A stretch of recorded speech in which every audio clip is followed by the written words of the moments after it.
आखिर ऐसा कौन सा दबाव था मनोहर भादु पर जिसके कारण उन्होंने अपनी जीवन लीला समाप्त कर ली। सोशल मीडिया पर इसे मर्डर भी बताया जा रहा है। तो करेंगे इस मुद्दे पर चर्चा इस वीडियो में, जानेंगे उन कारणों का, लोग क्या कह रहे हैं वो भी मैं आपको बताऊंगी, इसलिए जुड़े रहेगा आखिर तक मेरे साथ। नमस्कार, मैं हूं चेतना शर्मा। आप देखना शुरू कर चुके हैं संवाद भारत का, भारत के लिए। तो ये तस्वीर जब से सोशल मीडिया पर आई है तब से चर्चा का विषय बनी हुई है।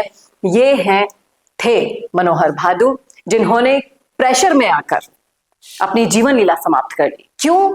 क्योंकि एसओजी इनके पीछे पड़ी थी और जिस तरह से एसओजी का पंजा और जांच अधिकारी के शिकंजे में कसते जा रहे थे, उससे परेशान होकर एक के बाद एक केस में इनका नाम आ रहा था, उससे परेशान होकर, उस दबाव में आकर इन्होंने अपनी जीवन लीला को समाप्त करना ज्यादा उचित समझा।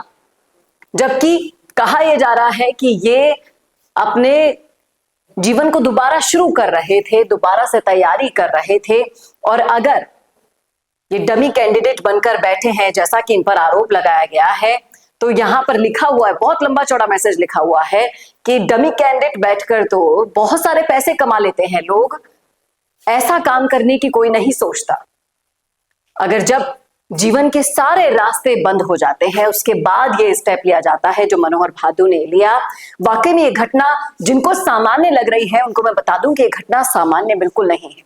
इसके पीछे एक बहुत बड़ा शिकंजा है, उसी पर चर्चा चल रही है सोशल मीडिया पर। जो इन्होंने अपना सुसाइड नोट लिखा है, उस पर भी जांच ईमानदारी से होनी चाहिए, ये अब सोशल मीडिया पर मांग उठ गई है। निर्मल चौधरी वहां पहुंचे, हो सकता है हनुमान बेनीवाल जैसे नेता की भी एंट्री हो जाए। और लोग यहां पर ये कह रहे हैं कि एक ऐसी मानसिकता का जहर फैल गया है हमारे समाज में जो क्षेत्र और जाति के नाम से प्रताड़ित करती है सभी को। आखिर कब तक युवा साथियों को इस खेल से प्रताड़ित किया जाएगा? मानवता और नैतिकता भी जीवन का भाग होते हैं, आखिर क्यों इनका मूल्य कम होता जा रहा है? लोग यही सवाल यहां पर पूछ रहे हैं। कई लोग ये कह रहे हैं कि मनोहर ने पैसे के लालच में कितने गरीब बेरोजगारों को जीते जी मारा है, ये तो एसओजी को ही पता है। अब उनकी दुश्मनी किससे होगी, किससे नहीं होगी, ये अभी खुलासा होना बाकी है। लेकिन सबसे बड़ा आघात इनके परिवार को लगा है, और उसको न्याय कौन दिलाएगा, ये सवाल यहाँ पर खड़ा किया जा रहा है। कई लोग कह रहे हैं कि गलत काम का गलत नतीजा होता है। आपने सुना होगा, बुरे काम का बुरा नतीजा भुगतना होता है। बोए बबूल तो आम कहां से खाए, सुनी होगी आपने ये कहावत भी।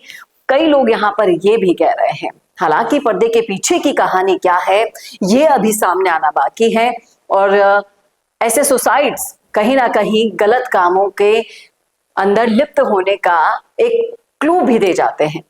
लोग यही कह रहे हैं कि गलत कामों का नतीजा गलत ही होता है, इसलिए मेहनत करके खुद के हक की रोटी खाओ, ना किसी से छीनो और ना किसी को अपने हिस्से की दो। ये फंडा साफ रहना चाहिए लोगों का। यही डमी बनने के जो आरोप इन पर लगे हैं वो आम जनता के बीच में भी पहुंच चुके हैं। कई लोग ये कह रहे हैं कि डमी बनने की क्यों जरूरत पड़ी, लाखों देकर डमी जब बने हो तब इस बुरे काम का बुरा नतीजा तो भुगतना ही था, और जब लगा कि बदनामी होने वाली है तब ये स्टेप उठा लिया उन्होंने। कई लोग कह रहे हैं कि ये आत्महत्या नहीं, एक मर्डर है। ऐसे ही हमारे सपने एसओजी और वर्तमान सरकार खत्म कर रही है। बेरोजगार तिल तिल मरने को लाचार हो गए हैं। ओएमआर घोटाले में भी किसी को नहीं पकड़ा जा रहा है, पूरा मामला दबा दिया गया है, और इस पूरे पचड़े के बीच में फंसता है तो वही बेरोजगार जो कैसे ना कैसे करके पढ़ाई करता है, कैसे ना कैसे करके एग्जाम देता है, मेहनत करता है, ईमानदारी से रोटी कमाना चाहता है, लेकिन नहीं, सिस्टम उसे कहीं ना कहीं दूसरे तरफ मोड़ देता है, उसके सारे के सारे रास्तों को।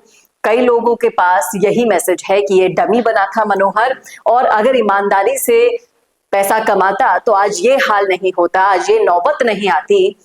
दो सिक्के के पहलू यहाँ पर नजर आ रहे हैं। कुछ लोग कह रहे हैं कि हाँ ये डमी बना था, और कुछ लोग कह रहे हैं कि नहीं ये डमी नहीं बना था। लेकिन पीछे की जो कहानी है वो एसओजी और इस जांच, सुसाइड नोट की जांच रिपोर्ट में सामने आएगा। बशर्ते देखना ये दिलचस्प होगा कि अब मनोहर भादु के लड़ाई आगे कौन लड़ता है। निर्मल चौधरी इसको संभाल चुके हैं, ले चुके हैं इस लड़ाई को अपने हाथ में, और कौन कौन किस नेता सामने आते हैं बताइएगा जरूर कमेंट करके कमेंट बॉक्स में।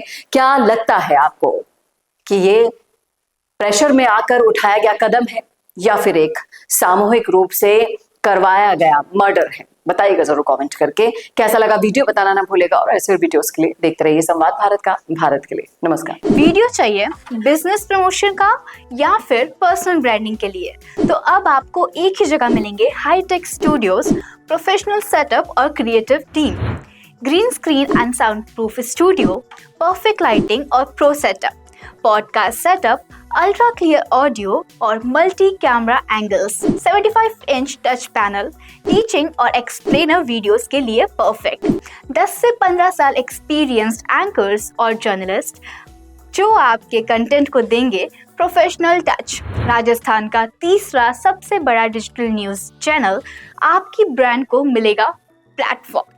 50+ प्रोफेशनल वीडियो मॉडल्स जो आपके प्रोजेक्ट को बनाएंगे ज़्यादा इंगेजिंग। हमने 5000+ बिजनेस और ब्रांड्स को ग्रो करने में की है मदद। अब आपकी बारी।